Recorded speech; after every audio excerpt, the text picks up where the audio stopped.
আসসালামু আলাইকুম। যারা এই মুহূর্তে আমাদের লাইভ দেখছেন এবং শুনছেন সকলকে শুভেচ্ছা। 10:30টার দিকে মূলত একটু লাইভে আসার কথা ছিল। গলাটা বসে গেছে। প্রতিনিয়ত ক্যাম্পেইন প্রচারণা এবং মানুষের সাথে কথা বলা।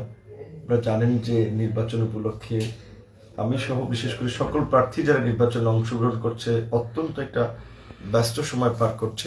বিশেষ করে আমার এই গলাচিপা 10 মিনা যেটা পটুয়াখালী 3 আসন, এটাতে প্রায় 19টি ইউনিয়ন, একটি পৌরসভা, একটা বিশাল এরিয়া এবং কিছু কিছু জায়গা একেবারে দুর্গম অঞ্চল। কাজেই প্রতিনিয়ত বিভিন্ন জায়গায় গণসংযোগ ক্যাম্পেইন, নির্বাচনী সমাবেশ করতে গিয়ে বেশ বেগ পেতে হচ্ছে। যে কারণে অনেক মানুষের সাথে আমার শুভাকাঙ্ক্ষী, বিশেষ করে সাংবাদিক অনেকে ঢাকা থেকে কিংবা লোকাল অনেকেই বিভিন্নভাবে ফোন দিয়ে খোঁজখবর নেওয়ার চেষ্টা করেন কিংবা কোথাও কানেক্ট করার চেষ্টা করেন, কিন্তু একটু ব্যস্ততার কারণে দেখা যায় এই সময় আসলে ফোন আমাদের হাতেও থাকে না, যে কারণে সবার সাথে রেসপন্স করা যাচ্ছে না। সেজন্য দুঃখ প্রকাশ করছি।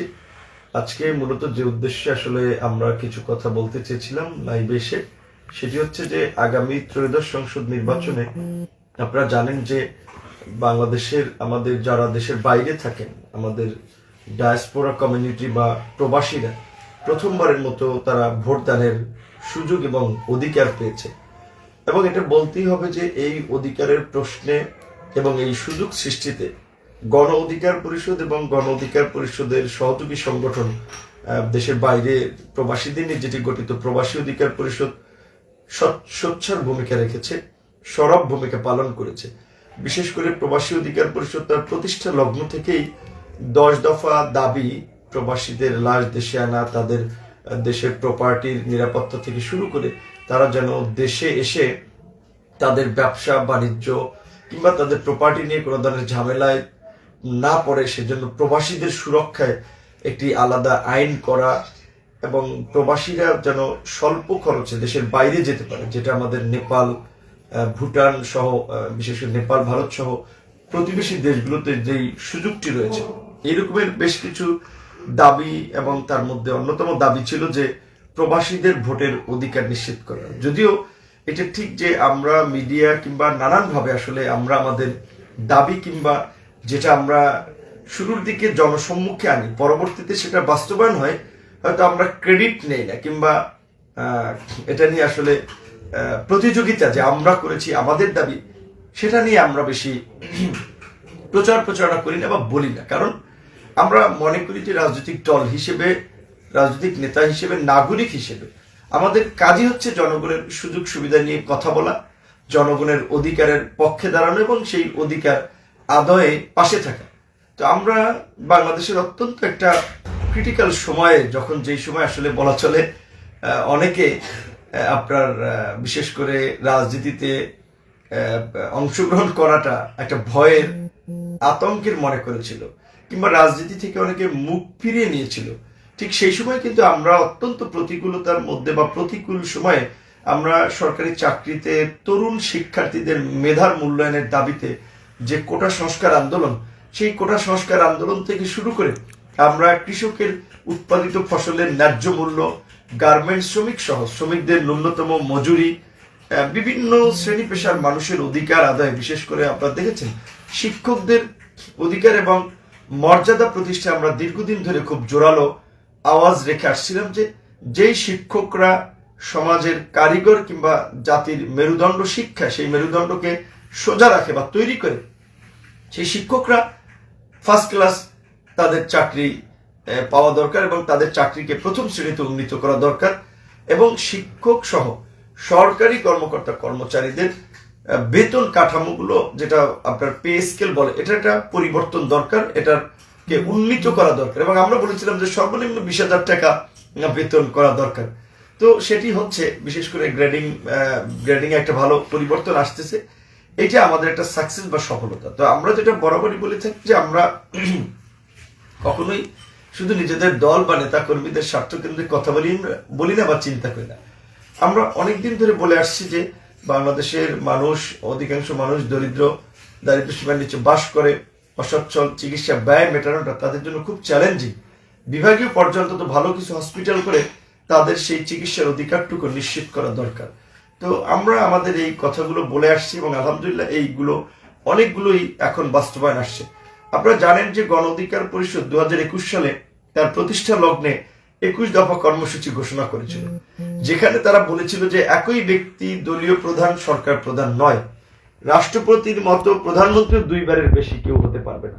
আমরা বলেছিলাম যে ক্ষমতার ভারসাম্য আনয়নের জন্য প্রধানমন্ত্রীর এবং রাষ্ট্রপতির ক্ষমতার ভারসাম্য দরকার, সেটি আগামীতে হচ্ছে। আমরা বলেছিলাম যে দ্বিকক্ষ বিশিষ্ট সংসদ দরকার, সেটি হচ্ছে। আমরা বলেছিলাম আমাদের একটা শক্তিশালী বিচার বিভাগ দরকার, একটা স্বাধীন বিচার বিভাগ দরকার, এবং রাজনীতিতে কিংবা সরকার পরিচালনায় রাজনৈতিক দলের হস্তক্ষেপ কমিয়ে জনগণের ক্ষমতায়ন করা এবং প্রশাসনের জবাবদিহিতা নিশ্চিত করা, এই ধরনের একটা ব্যবস্থা নিশ্চিত করা দরকার। তো এই সংস্কারগুলো নিয়েই মূলত আগামীতে যে জুলাই জাতীয় সনদ আপনারা জানেন যেটির উপর একটি গণভোট হচ্ছে, সেই গণভোটে জনগণ সম্মতি দিলেই সেটি পাশ হবে। যে এই গণভোটের মাধ্যমে যে জুলাই জাতীয় সনদ গৃহীত হবে, যেখানে রয়েছে যে দ্বিকক্ষ বিশিষ্ট সংসদ, যেখানে আপনার এই যে আমরা নির্বাচন করছি, এই নির্বাচনের মধ্যে দিয়ে 300 আসনে 300 এমপি নির্বাচিত হবে এবং তাদের ভোটে রাজনৈতিক দল বা জোট যে ভোট পাবে সেই ভোটের অনুপাতে আপার হাউস যে 100 এমপি হবে সেটা নির্ধারিত হবে। একই সাথে আগামীতে যে 2 বার বেশি কেউ প্রধানমন্ত্রী হতে পারবে না। আপনার বিশেষ করে আমরা যেটা দেখি রাজনৈতিক দল ক্ষমতার পরিবর্তন হলে আপনার attorney general, deputy attorney general কিংবা জেলা পর্যায়ে পিপি, জিপি এগুলো রাজনৈতিক বিবেচনা মূলত নিয়োগ পায়। তো আমরা এটা একটা স্থায়ী অ্যাটর্নি সার্ভিসের কথা বলেছি। আমরা আমাদের সরকারি চাকরির যে মূল জায়গাটা পিএসসি কে আমরা স্বাধীনভাবে কাজ করার জন্য, তাদের নিয়োগের স্বচ্ছতা নিশ্চিত করার জন্য আলাদা একটা কমিশনের কথা বলেছি। আমরা দুদককে শক্তিশালী করার জন্য একটা কমিশনের কথা বলেছি। পুলিশ তথা প্রশাসন যাতে প্রমোশনের জন্য রাজনৈতিক নেতৃবৃন্দের দ্বারস্থ না হয় বা তাদের কাছে জিম্মি না থাকে, সেজন্য আমরা পুলিশ এবং প্রশাসনের পদোন্নতির জন্য একটা কমিশনের কথা বলেছি। এবং বিশেষ করে যেমন এই আপনার আমরা জানি খাদ্য, বস্ত্র, বাসস্থান, শিক্ষা, চিকিৎসা এগুলো মৌলিক অধিকার। এরকম আরেকটি মৌলিক অধিকার ইন্টারনেট, অর্থাৎ কোন সরকার যেন চাইলে ইন্টারনেট বন্ধ না করতে পারে। ইন্টারনেট এই কারণে সরকার বন্ধ করতে পারে যে তারা যখন সরকার বিরোধী আন্দোলন হয় সেটাকে নিয়ন্ত্রণ করার জন্য দেখা যায় ইন্টারনেট বন্ধ করতে পারে, অর্থাৎ ওই এলাকায় কি ঘটে সেটা যেন বহির্বিশ্ব কিংবা দেশের মানুষ ওইভাবে দেখতে না পারে। তো এই ইন্টারনেটকে মৌলিক অধিকার হিসেবে স্বীকৃতি দেওয়া হচ্ছে। এভাবে রাষ্ট্রের কাঠামোর বেশ কিছু মৌলিক বা গুরুত্বপূর্ণ পরিবর্তন হচ্ছে, যেটা বাংলাদেশের মানুষের জন্য খুব প্রয়োজন। বাংলাদেশের মানুষ নাগরিক মর্যাদা প্রতিষ্ঠার জন্য খুব প্রয়োজন। তো এগুলো নিয়ে জুলাই জাতীয় সনদ হবে, যেটার পক্ষে হ্যাঁ না ভোট হবে। সেখানে নিশ্চয়ই দেশের এই সংস্কারের প্রশ্নে আপামর জনসাধারণ আমার মনে হয় যে একমত পোষণ করবে, তারা হাতে ভোট দিবে। আর জাতীয় নির্বাচনে আমরা যারা নির্বাচন করছি, আমি আপনারা জানেন যে বিএনপির সাথে সমঝোতা করলেও আমার নির্বাচনী প্রতীক হচ্ছে ট্রাক, আপনারা জানেন। তো এই ট্রাক প্রতীকে আমি গলাচিপা, 10 পটুয়াখালী 3 আসন থেকে নির্বাচন করছি। যদিও আমি ফেসবুক, সোশ্যাল মিডিয়ায় বিশেষ করে কিংবা বাস্তব ক্ষেত্রে অনেকের সাথে কথা বলে যেটা বুঝতে পেরেছি, অনেকেরই প্রত্যাশা ছিল যে আমরা স্রোতের বিপরীতে আন্দোলন, সংগ্রাম, লড়াই করে এগিয়ে চলবো। সেই জায়গা থেকে যেমন বিএনপির সাথে অ্যালায়েন্স করায় যেমন অনেকে অ্যাপ্রিসিয়েট করেছে, ইতিবাচক ভাবে যখন দেখেছে, আবার কেউ কেউ এটার বিরোধিতাও করেছে। তো আমাকে যারা পছন্দ করেন, আমাকে যারা সমর্থন করেন, কিংবা আজকের এই ভিপি নূর হয়ে ওঠা, কিংবা গণ অধিকার পরিষদের সভাপতি হয়ে ওঠা, কিংবা আজকে যে নির্বাচন করছি, যে সামাজিক রাজনৈতিক অবস্থান, এর পেছনে অনেক মানুষের সহায়তা রয়েছে। কেউ বুদ্ধিভিত্তিক ভাবে, কেউ আর্থিক ভাবে, কেউ পরামর্শ দিয়ে। তো তাদের যে আবেগ রয়েছে, তাদের যে ইমোশন রয়েছে, সেটার প্রতি আমি পরিপূর্ণ সম্মান এবং শ্রদ্ধা দেখাচ্ছি। কিন্তু মাঝে মাঝে খুব কষ্ট পাই কিংবা অবাক হই যখন দেখি মানুষ কারো মতের সাথে না মিললে এত নগ্ন ভাষায়, এত তীর্যক ভাষায় সমালোচনা করে, সেটা আসলে মানুষের পর্যায়ে আর পড়ে না। তো আমি আমার আহ্বান থাকবে, অনুরোধ থাকবে যে আমাদের মধ্যে রাজনৈতিক মতপথের ভিন্নতা আছে। আমরা কেউ বিএনপি করি, কেউ জামাত করি, কেউ গণ অধিকার পরিষদ করি, কেউ ইসলামী আন্দোলন করি, কেউ বিভিন্ন দল করি, কেউ এনসিপি করি। আমাদের বিভিন্ন বিষয়ে একটা তর্ক থাকবে, সেটা যুক্তি সহকারে, একটা সমালোচনা থাকবে, সেটা যৌক্তিকতার ভিত্তিতে। সেটা সামাজিক যোগাযোগ মাধ্যমে অসামাজিক ভাবে কিংবা আক্রমণাত্মক ভাষায় নয়। আমরা যে একটা নতুন বাংলাদেশের কথা বলছি, বারবার আমরা যেটা বলছি যে বাংলাদেশের এই পুরানো রাজনৈতিক বন্দোবস্ত থেকে আমাদেরকে এই দেশ এবং দেশের মানুষকে বের করে নিয়ে আসতে হবে। মানুষকে নতুন ভাবে বাঁচতে শেখাতে হবে, নতুন ভাবে রাজনৈতিক সামাজিক একটা সম্প্রীতি গড়ে তুলতে হবে। যেখানে রাজনৈতিক হানাহানি, মারামারি, হিংসা, বিদ্বেষ থাকবে না, থাকবে একটা সামাজিক সম্প্রীতি, রাজনৈতিক ঐক্য, জাতীয় সংহতি, যার ভিত্তিতে আমরা আগামীতে একটি স্বাধীন, সার্বভৌম, গণতান্ত্রিক রাষ্ট্র হিসেবে বাংলাদেশকে গড়ে তুলব। বাংলাদেশের মানুষ দীর্ঘদিন ধরে যে ভোটের অধিকার পায় নাই কিংবা অবাধ, সুষ্ঠু, নিরপেক্ষ নির্বাচন হয়নি, তার ফলেই কিন্তু বাংলাদেশের মানুষের মনে একটা তীব্র ক্ষোভ ছিল, মানুষের মনে একটা না পাওয়ার বেদনা ছিল, ভোট না দেওয়ার একটা আক্ষেপ ছিল। সেই পরিপ্রেক্ষিতেই কিন্তু জুলাই গণ অভ্যুত্থান হয়েছে। তো এই গণ অভ্যুত্থানের পরে যদি আমরা নাগরিকদের ভোটের অধিকার নিশ্চিত করতে না পারি, জনগণ ভোট দিয়ে তার পছন্দের প্রার্থীকে নির্বাচিত করবে কিংবা জনপ্রতিনিধি নির্বাচিত করবে, সেই পরিবেশটি যদি তৈরি না করতে পারি, তাহলে বাংলাদেশ কিন্তু আবারও সামনে একটা গভীর সংকটে পড়বে।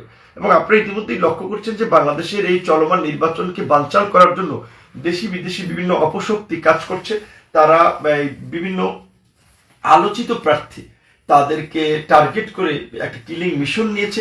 আমাদের বন্ধু, আমাদের সহকর্মী, আমাদের সহযোদ্ধা তরুণ বন্ধু ওসমান হাদিকে গুলি করে আপনার মারা হয়েছে। আপনি জানেন, আমরাও 29শে অগস্ট গত বছরের একটি আক্রমণের শিকার হয়েছিলাম। সেটি একটি হত্যাকাণ্ডেরই উদ্দেশ্যে এই ঘটনাটি ঘটানো হয়েছিল। তো এই নির্বাচনের মাঠে আমরা যারা এরকম আলোচিত প্রার্থী আছি জাতীয় পর্যায়ে, তাদের ঝুঁকি আছে, তাদের লাইফ রিস্ক আছে। তারপরেও কিন্তু আমরা দেশের প্রয়োজনে, দেশের মানুষের জন্য আমরা কাজ করছি, বাংলাদেশের গণতন্ত্রকে প্রতিষ্ঠিত করার জন্য, বাংলাদেশের নির্বাচনী ব্যবস্থাকে প্রতিষ্ঠিত করার জন্য, রাষ্ট্র সংস্কারের লক্ষ্যে আমরা নির্বাচনটা করছি। কারণ এই গণ অভ্যুত্থান পরবর্তী সংসদে যদি তরুণদের প্রতিনিধিত্ব না থাকে, আমাদের মতো ভিন্ন মতের ভয়েসটা যদি না থাকে, শুধু গতানুগতিক রাজনৈতিক নেতৃত্বের নির্বাচনের মধ্যে দিয়ে বা রাজনৈতিক নেতৃত্বকে নিয়ে যদি একটি সংসদ হয়, সেই সংসদ জৌল সারাবে। সেই সংসদে জনগণের কল্যাণের কিংবা জনগণের অধিকারের কথার চেয়ে ওই গতানুগতিক স্তুতি গান কিংবা নেতা নেত্রীর বন্দনাটাই থাকবে। তো সেই জায়গা থেকে আমি পটুয়াখালী 3-এর জনগণকে বলবো, যদি এই লাইভটি সারা বাংলাদেশের মানুষ দেখছে, তো সেই মানুষদেরকেও বলবো যাদের পটুয়াখালী 3-এর জনগণের সাথে একটা সম্পৃক্ততা আছে। স্বাভাবিকভাবে এটি একটি প্রত্যন্ত অঞ্চল, গ্রামাঞ্চল, এখানের অধিকাংশ মানুষ শিক্ষিত নয় কিংবা অনেকেরই ভালো মন্দ বাছ বিচার করারও অনেক ক্ষেত্রে আমি মনে করি যে স্বাভাবিক সেন্সটা থাকে না, এবং অনেকে ভয় ভীতিতেও দেখা যায় ভোট দেয়, হুমকি দামকিতেও ভোট দেয়। আমার এখানে একজন প্রতিদ্বন্দ্বী প্রার্থী আছে বিএনপির, যদিও আমার বিরুদ্ধে প্রার্থী হয়, বিএনপি তাকে বহিষ্কার করেছে, কিন্তু তার আচরণ খুব আক্রমণাত্মক। তার সাথে আপনার যারা কাজ করে তাদের অধিকাংশই, বিশেষ করে আমরা দেখেছি এবং পত্রপত্রিকার নিউজগুলো দেখলে কিংবা 5ই আগস্টের পরে আপনারা এলাকার খবরাখবর নিলেও দেখবেন যে বিভিন্ন চর দখল, মানুষের জমি দখল, চাঁদাবাজি, টেন্ডারবাজি, আধিপত্য বিস্তার, এগুলোর সাথে জড়িত। অনেকেই মামলা বাণিজ্য করেছে, মানুষকে গ্রেপ্তার করে ধরিয়ে দিয়েছে, এবং এই যে অবৈধ পথে উপার্জিত টাকা, এগুলো নির্বাচনের মাঠে খরচ করে নির্বাচনের মাঠকে গরম করছে। কালকে আমাদের একজন কর্মীর উপরে হামলা করেছিল। আজকে আমি আসার পথেও বলা চলে আপনার ডাকুয়া সুলিশ বাজারের ওখানে অন্ধকার রাস্তায় সেখানে কতগুলো লোক আমাদের বলা চলে গাড়ির সামনে পড়েছিল, আপনার বাজে স্লোগান দিয়েছিল। তো তাদের উদ্দেশ্য কি আমরা জানি না। যেটা বুঝতে পারছি যে এই স্বতন্ত্র প্রার্থী, তাকে বিএনপি বহিষ্কার করেছে। তো কাজেই তারা এই নির্বাচন বানচাল যারা করতে চায়, এই সমস্ত অপশক্তির সাথে হাত মিলিয়ে, এই বিশেষ করে একটা যদি আমাদের সাথে কোনো ধরনের একটা বিশৃঙ্খল পরিস্থিতি তৈরি করে, সেটা করতেও পারে এবং তাদেরকে ব্যবহার করতে পারে। এক্ষেত্রে আমি প্রশাসনের সাথে কথা বলেছি, তারা এই বিষয়ে সতর্ক আছে। আমি বিএনপির বিশেষ করে ঊর্ধ্বতন মহলেও এই বিষয়টি পৌঁছবো। কারণ দেখা যায় এরা নির্বাচনে মাঠে নেমেছে, স্বাভাবিকভাবেই এদেরকে যদি কেউ ধরেন 2-20 কোটি টাকা দেয় যে না তোমরা ভিপি নুরের নির্বাচনকে বা নির্বাচনী সমাবেশে হামলা করো একটা, কিংবা তার উপরে একটা আক্রমণ করো, 20-50 কোটি টাকা তারা তো মনে করবে এটা তাদের জন্য একটা বড় পাওয়া। আর তাদের এই যারা প্রার্থী আছে তারা তো একটা ধান্দাবাজি সুযোগের জন্য আসলে নির্বাচনে নেমেছে, তারা ভিপি নুরকে ঠেকাতে। তো আমরা যেহেতু জাতীয় পর্যায়ে রাজনীতি করি, কারণ এই যে ওসমান হাদির মৃত্যুর পরে আমরা যেটা বিভিন্ন পত্রপত্রিকা দেখেছি, বেশ কিছু মানুষকে টার্গেটে রাখা হয়েছে, তার মধ্যে আমিও আছি। তো আমি আমার এই স্বতন্ত্র প্রার্থীকে আমি অনুরোধ করব যে এমন কিছু করবেন না যাতে নিজের জীবনে আবার একটা বড় ধরনের বিপর্যয় নেমে আসে। কারণ ওসমান হাদির মৃত্যুতে আমরা দেখেছি শত শত 1-1.5 কোটি টাকার নাকি লেনদেন হয়েছে। কাজে এই টাকার লোভে পড়ে এই গলাচিপা 10 মিনার এই শান্তিপ্রিয় জনপদকে উত্তপ্ত করা, সন্ত্রাসীদেরকে লেলিয়ে নির্বাচনের মাঠে একটা ভীতিকর পরিস্থিতি তৈরি করা, এগুলো করলে কিন্তু আপনি যত বড়ই নেতা হন, আপনি বক্তব্যে বলেছেন প্রশাসন নাকি আপনার বাসায় ভাত রাঁধে, এটা কোন প্রসঙ্গে বলেছেন আমরা জানি না, হয়তো শুনেছি আপনার ওয়াইফ একজন বিসিএস ক্যাডার, সেই বিবেচনায় বলতে পারেন। কিন্তু ঘরের এই প্রশাসনও কিন্তু রক্ষা করতে পারবে না। আপনি যদি নির্বাচনের পরিবেশকে বানচাল করার জন্য কিংবা এলাকায় যদি কোনো অন্য কিছু করার চিন্তা করেন, কোনো অপশক্তির সাথে হাত মিলিয়ে, এই জনপদের মানুষ ইতিমধ্যেই তাদের সন্তান হিসেবে আমাকে গ্রহণ করেছে, আমাদেরকে আপন করে নিয়েছে। যেখানেই যাই তাদের চোখের ভাষা, মুখের ভাষা আমরা দেখতে পাই এবং আমরা এটুকু আজ করতে পারি যে বিপুল ভোটে এখানকার দল মত নির্বিশেষে আওয়ামী লীগ, বিএনপি, জামাত, চরমোনাই, হিন্দু, মুসলিম, বৌদ্ধ, খ্রিস্টান আমরা জয়লাভ করব। তো আমাদের জয় ঠেকাতে আপনারা মাঠে নেমেছেন, তো এই অপশক্তি আপনাদেরকে ব্যবহার করবে। বিশেষ করে বিএনপির এখনো যারা এই স্বতন্ত্র প্রার্থী, বিএনপির বহিষ্কৃত নেতা জনাব হাসান মামুনের সাথে আছেন, তাদেরকে আমরা বারবার বলবো আপনারা ভুল পথে আছেন। আপনারা আমাদের নেতা কর্মীদের সাথে যে আচরণ করছেন, পায়ে পড়ে আপনার বিভিন্ন ধরনের ঘটনা ঘটানোর চেষ্টা করছেন, আমাদের নেতাকর্মীরা ধৈর্যের পরিচয় দিচ্ছে। কারণ আমাদের জনগণকে ভোট কেন্দ্রে নিতে হবে। জনগণ যে একটু উৎসব মুখের পরিবেশে যে মিছিল মিটিং করছে, নির্বাচনী পরিবেশ তৈরি করছে, আমরা এটাকে ধরে রাখতে চাই। কিন্তু আপনারা অপশক্তির সাথে হাত মিলিয়ে টাকার গন্ধে আপনারা এখানে নাশকতা করার চেষ্টা করছেন, আপনারা বিশৃঙ্খলা করার চেষ্টা করছেন। প্রশাসন কিন্তু এগুলো নজরদারি করছে। তো আমি সর্বশেষ যেই কথাটি বলতে চাই, আমাদের প্রবাসী ভাই বোনদেরকে, বিশেষ করে এখানে যে পোস্টাল ব্যালটের যে আপনাদের ভোট দানের যে একটা সুযোগ তৈরি হয়েছে, এটি কিন্তু আমরা তৈরি করে দিচ্ছি, গণ অধিকার পরিষদ তৈরি করে দিচ্ছে। তো আপনারা যারা গলাচিপা 10 মিনার সম্মানিত ভোটার আছেন, আমি জানি না কে কোথায় আছেন, সবার সাথে তো যোগাযোগ করা সম্ভব হয় না। আমাকে প্রতিনিয়ত শত শত কল আসে। আমরা এখন আসলে সকাল থেকে রাত 3টা 4টা 2টা 3টা পর্যন্ত ক্যাম্পেইন কিংবা নির্বাচনী পলিসি, রোড ম্যাপ এগুলো নিয়ে কাজ করতে হয়। সবার সাথে তো কথা বলতে পারছি না, দুঃখ প্রকাশ করছি। আপনাদেরকে পটুয়াখালী 3 আসনে ট্রাক মার্কায় আপনাদেরকে ভোট দেওয়ার আহ্বান জানাচ্ছি। ট্রাক মার্কাকে বাংলাদেশের মানুষের জন্য, এই জনপদের উন্নয়নের জন্য বিজয় করার আহ্বান জানাচ্ছি। আমরা যেটা বলেছি যে 5ই আগস্টের পরে দল নয়, মত নয়, সবার আগে বাংলাদেশ, সবার আগে বাংলাদেশ, সবাই মিলে গর্বদেশ। আমরা কোনো প্রতিহিংসা রাজনীতিতে বিশ্বাস করি না। আমরা একটা কল্যাণের রাজনীতি করতে চাই, আমরা একটা ঐক্যের রাজনীতি করতে চাই, আমরা একটা সম্প্রীতির রাজনীতি করতে চাই। আমি মধ্যপ্রাচ্যের বিভিন্ন দেশ সহ 9টি দেশে ভ্রমণ করার সুযোগ পেয়েছি। সেই সমস্ত দেশগুলোতে আমাদের প্রবাসী ভাই বোনদের সাথে আমার কথা হয়েছে, দেখা হয়েছে, সাক্ষাৎ হয়েছে এবং তাদের কথা শুনেছি। তো আগামী জাতীয় সংসদে যেন আমি শিক্ষকদের বলেন, নার্সদের বলেন, প্রবাসীদের বলেন, এলাকার মানুষের বলেন, সকল মানুষের অধিকারের পক্ষে যেন কথা বলতে পারি, সংসদে গিয়ে যেন তাদের দাবি আদায় আওয়াজ তুলতে পারি, সেজন্য আমি আপনাদের কাছে দোয়া চাই।